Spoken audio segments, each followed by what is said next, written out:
Okay, so hello guys, welcome back sa channel natin, LexPH, okay?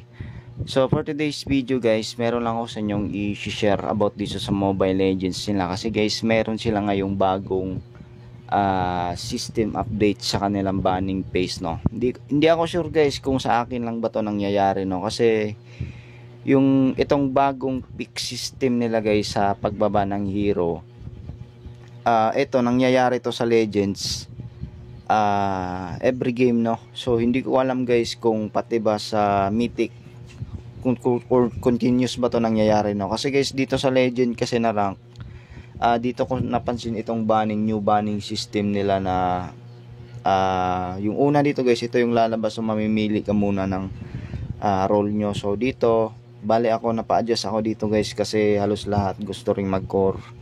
So yung ginawa natin dito, nag-adjust tayo bilang XP, pero yung isa din gusto rin mag XP. So yung ginawa natin dito guys, nag-roam na lang tayo, no? Okay, so pipiliin nyo muna, no, yung role nyo bago tayo mag-ban, or kayo.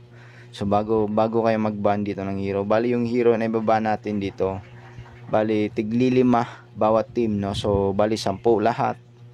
So yung dati kasi, or yung default na banning phase nila, which is 3 lang dapat yun, no? Pero sa bagong pick system nila, or yung ban phase system nila, is 10 na po yung ibaba nila na hero, no? So eto kasi guys, sa Legend continuous nang nangyayari to, or palagi nangyayari to guys, yung ganitong pagbaba, no, hanggang 10.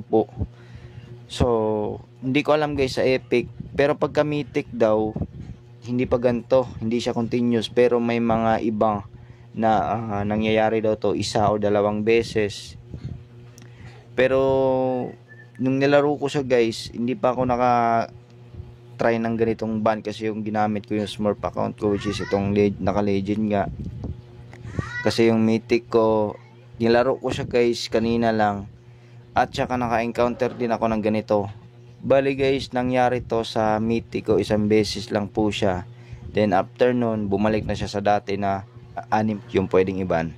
Pwede nyo dyan guys i-comment sa inyo kung halimbawa meron kayong Legend na account, or yung Smurf account ang tawagin nila, Epic Legend.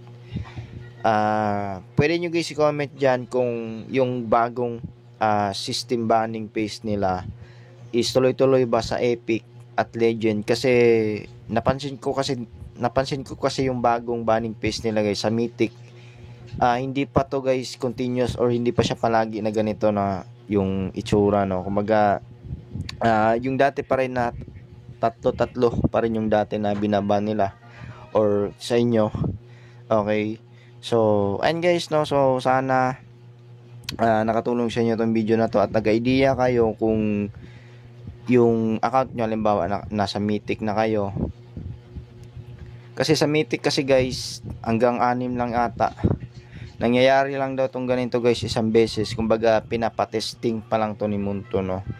Kasi ito sa Legend na account ko guys, continuous po siya, or palagi siyang ganito yung banning phase nila sa Legend or Epic. Hindi ko alam sa Epic guys. Basta sa Legend guys, palaging ganito yung banning phase, or yung picking phase system ko, no? So ayan, I hope na nag-idea kayo guys, at nagustuhan nyo tong video na to, no? And huwag nyo kalimutan guys, bigyan ng like, share, at mag-comment kayo guys regarding sa bagong banning pick system nila. And ayun lang guys, at maraming salamat po. Peace.